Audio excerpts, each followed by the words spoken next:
Remember, a Hallmark card when you care enough to send the very best.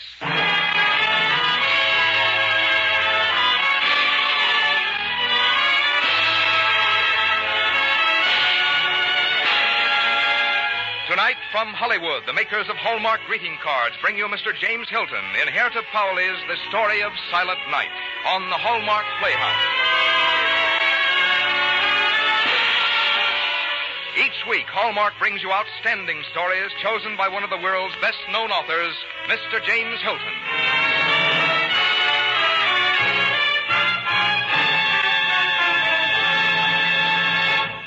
Before we begin, here is a Christmas message from the folks at Hallmark and the friendly stores where Hallmark cards are sold. A special Hallmark Christmas card from all of us to all of you that comes with real sincerity and brings our friendly greetings, too. So, to the wishes you've received, please add our wish for Christmas cheer. And by the way, it's sure been grand to have you with us through the year. And now it is Hallmark's pleasure to present the distinguished novelist, Mr. James Hilton. Good evening, ladies and gentlemen. This is James Hilton. Tonight on our Hallmark Playhouse, we tell you the story of how that wonderful Christmas song, Silent Night, came to be written 130 years ago. This story was told recently to a writer named Herta Pauley by the grandson of the man who wrote the music of Silent Night.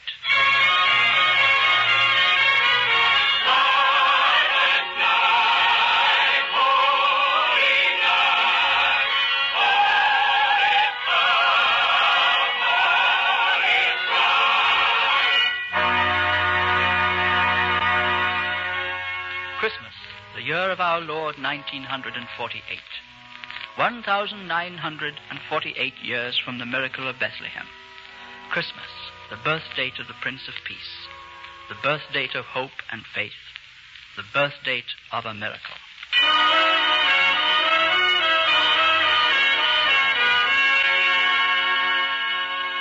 In Bethlehem, 3 kings knelt and proffered gifts from the east.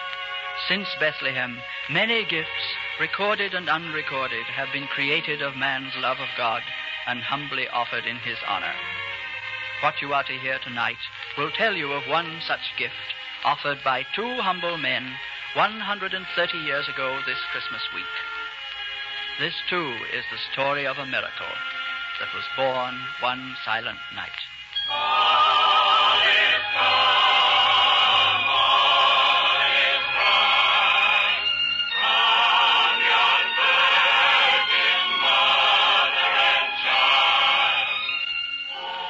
We are going back now through the arches of the years, back 130 Christmas Eves, to meet a man named Joseph Moore, Father Joseph Moore. Those voices you can just barely distinguish are all voices that have said Merry Christmas through the years. Their sentiment remains and lingers on the Christmas air like a blessing.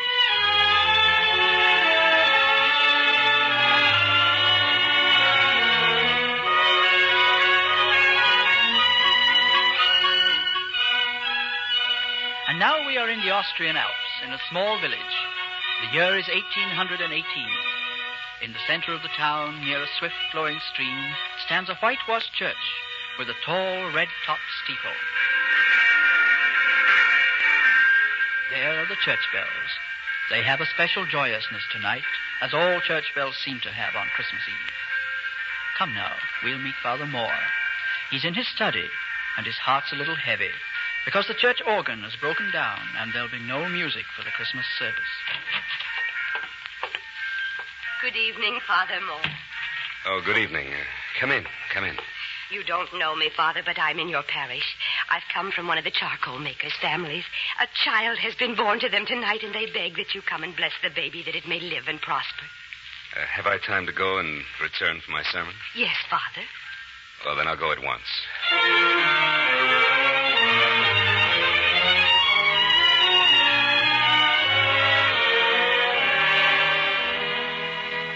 And so it was that on Christmas Eve of the year 1818, Father Joseph Moore followed a woman up the rocky foothills of the Alps to a simple hut and blessed a baby on Christmas Eve.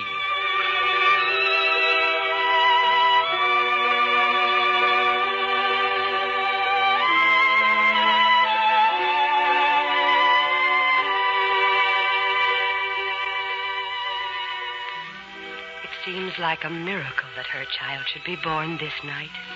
Birth itself was a miracle. God has blessed her with a beautiful son on the most holy night of the year. And God has blessed me by guiding me here.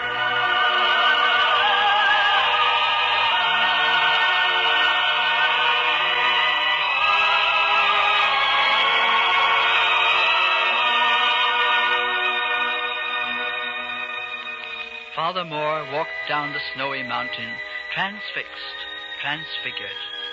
He thought of the baby and of the sacred night, and words began to stir and form themselves within him.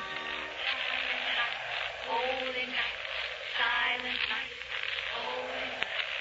All is calm, all is bright. Silent night, holy night. All is calm, all is bright. Round yon virgin mother and child. Silent night, holy night. All is calm, all is bright. Round yon virgin mother and child. Holy infant, so tender and mild. Silent night, holy night. All is calm, all is bright. How simple is the coming of a miracle to a stable in Bethlehem, to the heart of a man.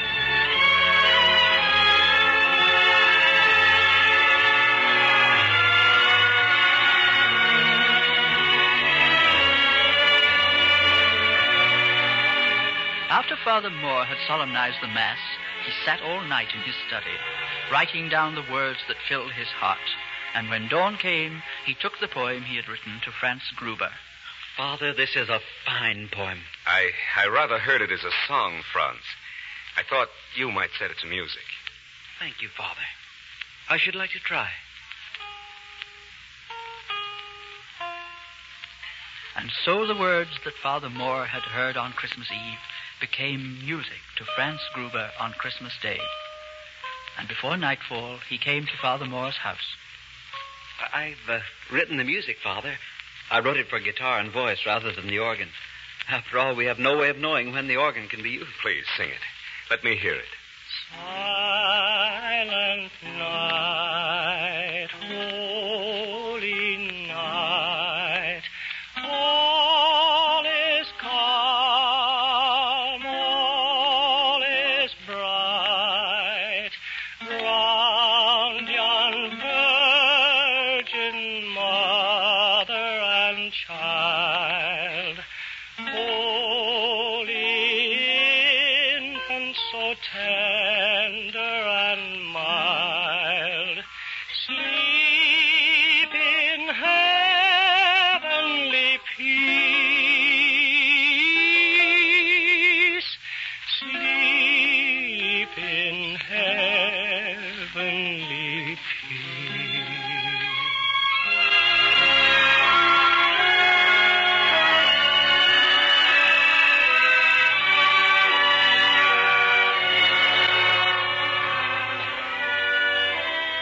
In a neighboring Austrian province lies a valley, the Zillertal.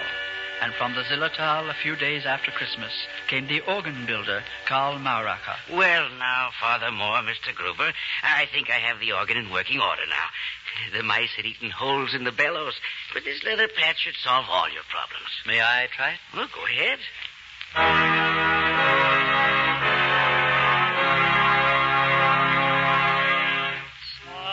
Silent night, holy night, all is calm, all is bright. I've never heard that song before, Father. Franz and I wrote it at Christmas. I've never heard a song like it. Would you teach it to me? I know people would like to learn it down in the Zillertal. We'll be happy to teach it to you. Won't we, Franz? We will be honored.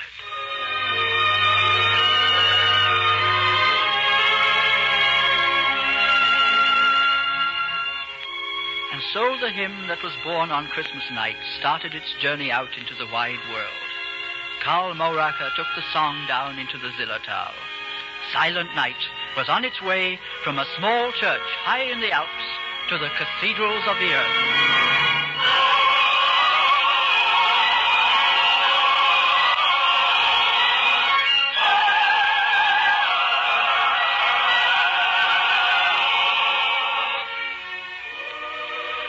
children in the Zillertal loved to sing, and they all sang well.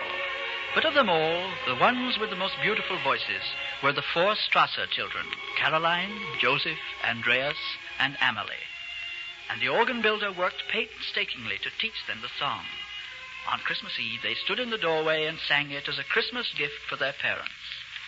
Silent night, holy night, all is calm, all is bright. Round yon Virgin Mother and Child, holy infant, so tender and mild, sleep in heavenly peace. Sleep in heavenly peace. Oh, what a wonderful Christmas gift. You sang that beautifully. I'm proud of you. The organ builder taught it to us. Thank you, Mr. Maracha. I hoped in the spring when Mr. Strasser takes the gloves to sell at the fair in Leipzig, perhaps he would find a way for you to sing the song there. Sing at the fair. We aren't good enough to do that. We could never do it. Why do you want him to sing the song there, Mr. Maraca? Well, to me, this song is almost like a song from heaven. The words came to Father Moore on Christmas Eve. The melody to the schoolmaster, Gruber, on Christmas Day. They gave it to their parish, and then it was given to me to carry down into the valley of the Zillertal. I, in turn, give it to you to take to Leipzig. Someone in Leipzig will take it on the next step of its journey. Where is it going? Who knows, little Amalie? Perhaps everywhere. But who in Leipzig? I don't know that either. But someone will make him or herself known to you, and the song from heaven will go on across the earth. Will you take it to Leipzig and send it on its way? Oh, yes. Of course we will.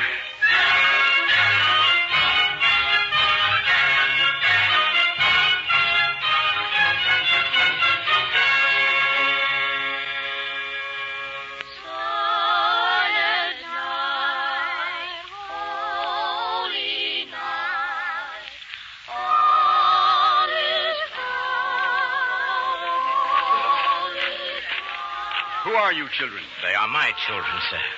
I'm Strasser from the Zillertal. This is my glove stand. We're here at the fair to sell chamois gloves. Your children have beautiful voices, Mr. Strasser. Yes. They sing every afternoon, and the people stop to listen to them just as you saw today. And do they also buy the gloves? Yes, I think it helps business. In any case, it does not harm it. It was their song that caught my attention. The song, sir? Yes, I have never heard it before. My name is Polenz. I am the Director General of Music in the Kingdom of Saxony. The Director General of Music? Yes, I wanted to ask you children if you would care to appear at a concert one of these days. A concert? Oh, that would be terrible. I'm afraid they aren't experienced enough, Mr. Pollins. We must do it. We promised Mr. Morocco we've got to do it. It doesn't matter if we aren't good, as long as we sing it. We'll be happy to sing at a concert, Mr. Pollins. Well, we may not be happy, but we'll do it. Good. Next Tuesday, then, at the Gewandhaus, there will be an orchestra concert. Perhaps at the close of the concert, you will honor us with this song. The King and Queen will be there. The King and Queen.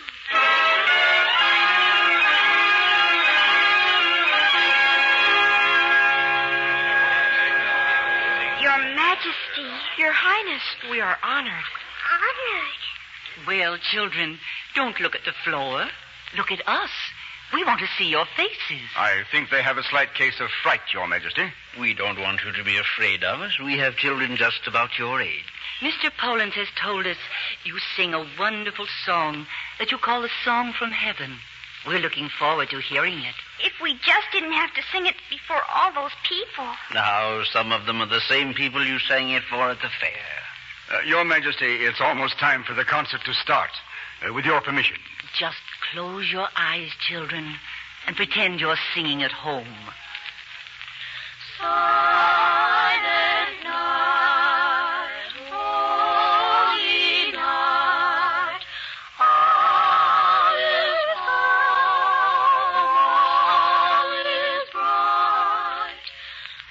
And the king and queen smiled and listened, and listening with them was the director of the Berlin Cathedral Choir. It was he who heard the song in Leipzig and took it on the next step of its journey to Berlin and the court of the emperor.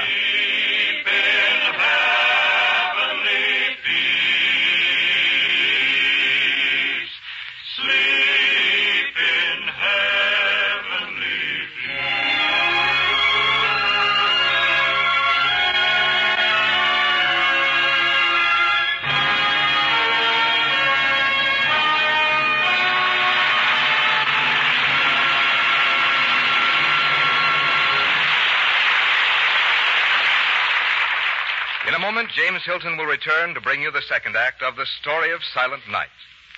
You've been so busy buying gifts for others, now let me tell you about a Christmas present for you from the friendly store where you find Hallmark greeting cards.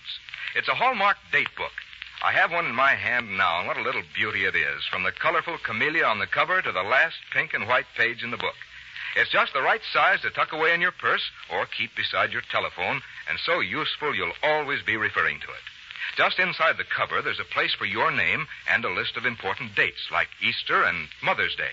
Turn the page, and there's a calendar for January 1949, with a space beside each date for jotting down things to remember, social engagements, appointments, anniversaries.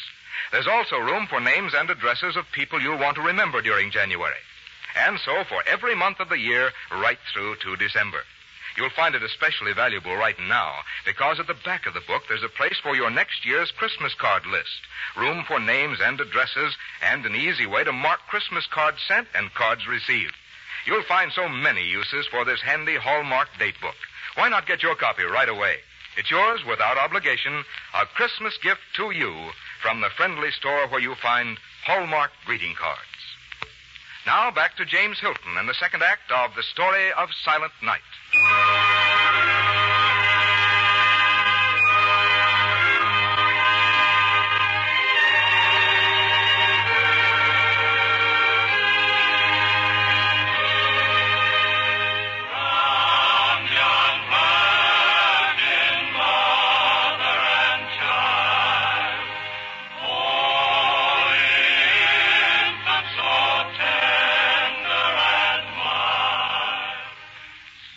Those voices are the men of the Berlin Cathedral Choir singing for the emperor on Christmas Day. There's the emperor in the royal pew singing with them. No, he stopped singing. Look at his face. He's glaring at that hymn book. What do you mean you don't know who wrote that song? Are you my concert master or are you not my concert master? Well, I am your concert master at the moment, sire. Look at this hymn book. Just look at this page. What does it say? Silent Night. And what else does it say? Author and composer unknown. I want to know who wrote that hymn. Concert master, you've spoiled my whole Christmas. The trees, the gifts, even the dinner. If a thing is unknown, I wish it made known. I want order in my hymn book. I want it as soon as possible. You'll start out today in search of the name of the composer of Silent Night. Yes, sire.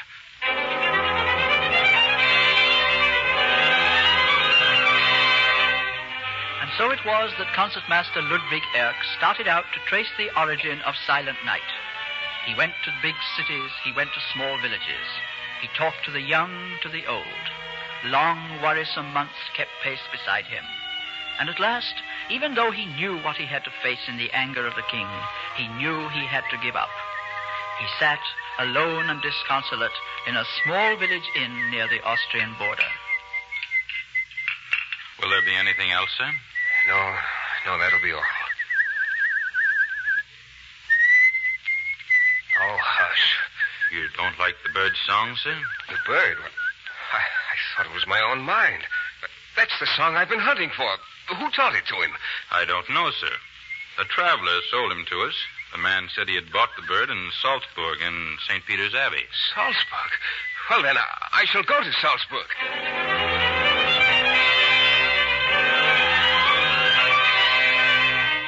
To Salzburg, to St. Peter's Abbey, which had been built 1,000 years after the birth of Christ. Concertmaster Erck walked through a dark pillared archway into a vaulted room and stood where Father Joseph Moore had stood so many times in the years gone by. Silent Night? No, I have no recollection of it. How did you happen to come to us, sir? I heard a bullfinch sing the tune, Father. The innkeeper told me the bird came from this abbey. No, we don't allow any of our students to train songbirds here. We consider it a cruel practice to deprive God's creatures of their freedom. I see. Well, perhaps it was a mistake. Come, it's late. Have some dinner with us and then spend the night.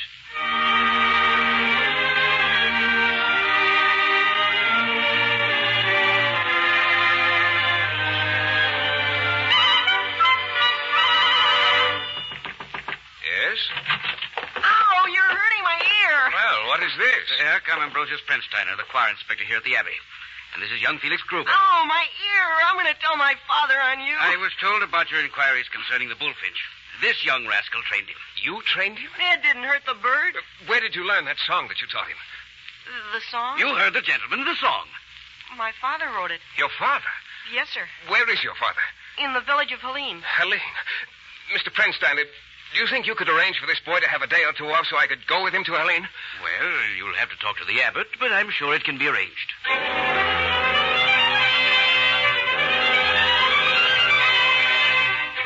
And now young Felix Gruber and concertmaster Erk are tucked in a fine sleigh behind a team of the Abbey's finest horses. The bells sing out gaily across the clean, crisp air, and the snow crunches under the horses' hooves. Now they are going through the pass above Helene, and now they're skimming down the main street to the market square before the church, and now they are pulling up before the small, friendly house which is the home of Franz Gruber. And so it was at last. Concertmaster Erk sat with the composer of Silent Night. Mr. Gruber, I bring you and Father Moore the compliments of the king and the whole country. Well. Father Moore is dead, God rest his soul, these 6 years past. Oh, I'm sorry to hear that. Yes, he was a fine man. Do you have all 6 stanzas of the song? I know we have only 4. Felix, hand me the guitar, please. Here, Father. Silent night, holy night, pouring forth all the might of our Father's love and grace, as Jesus holds in a brother's embrace all the nations of man, all the nations of man. And so the words and the facts are taken down, and above the music will be the names Gruber and Moore. Concertmaster Erk walks out through the snow after dinner, and as he walks, he looks up at the snow-covered Alps that Father Moore loved. And Franz Gruber watches him from the window and wishes regretfully that Father Joseph Moore had been here to see his song brought back in triumph to the village of Helene.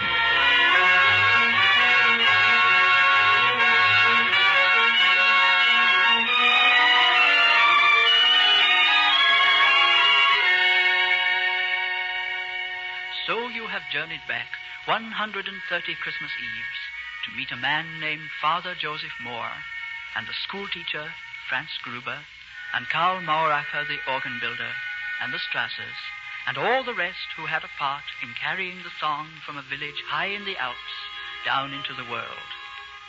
Yes, now it has bridged 130 Christmas Eves. Now it has been sung by the old and the young, the rich and the poor. It has been sung in every language, in every country of the world. It has become a prayer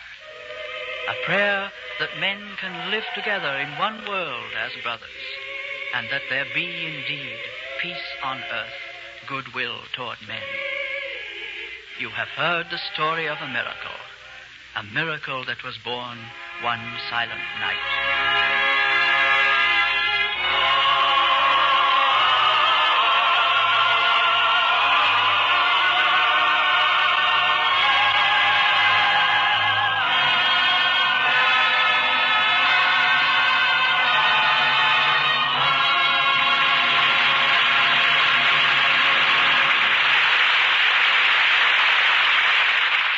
Before James Hilton returns to tell you about our story for next week, I'd like to tell you about Hallmark New Year's cards. They're as bright and gay as a New Year's party. They're a thoughtful expression of friendship, and they're the best way I know to remember someone you may have overlooked when you sent your Christmas cards. Remember, these are Hallmark cards. When friends receive them and glance at the back, as you did, they'll see the hallmark and know you cared enough to send the very best. Here again is James Hilton. The story of Silent Night and the music you have just heard has all the beauty and joy and happiness of Christmas. There's nothing anyone can add to it. But I would like to introduce the man who's responsible for the splendid music you just heard. I know you'd like to meet him, because so many of you have written us to praise his music. He's Lynn Murray, the musical director of the Hallmark Playhouse, whose work contributes so much to the success of our performances every week. Lynn, I personally want to thank you, not only on my own behalf, but for all our Hallmark people everywhere for helping to make our Playhouse musically outstanding. Thank you very much, Jimmy. You know, I enjoy working with you and all the rest of the people here. It's very satisfying to be with people who are always working toward perfection. But I suppose that's quite natural when you realize that our sponsors are the people who make Hallmark cards. You know, Jimmy, writing music for a dramatic presentation has a parallel in the making of greeting cards. In our work, we try to compose the exact music to fit the story that is being told, to underline every mood, character, and change of scene. And Hallmark greeting cards always seem to express the fitting sentiment for every occasion. And by the way, I want to ask our audience to be sure to listen next week when we will dramatize your own book, Lost Horizon, with one of Hollywood's finest actors, Herbert Marshall. And the following week, it'll be our pleasure to present Louis Bromfield's MacLeod's Folly, starring Robert Young. And now, for all of us here in the Playhouse, for our director-producer, Dee Engelbach, for Jean Holloway, who dramatized tonight's story, for the Hallmark dealers whom you see in your own cities, for everyone who is proudly a member of the Hallmark family, we wish you, our friends, a very, very Merry Christmas. Until next Thursday, then, this is James Hilton saying good night. Look for Hallmark cards that are sold only in stores that have been carefully selected to give you expert and friendly service. Remember Hallmark cards when you care enough to send the very best. This is Frank Goss saying good night to you all until next week at the same time when James Hilton returns to present Herbert Marshall in Lost Horizon, and the following week, MacLeod's Folly, starring Robert Young. This program came to you from the Hallmark Playhouse. This is CBS, the Columbia Broadcasting System.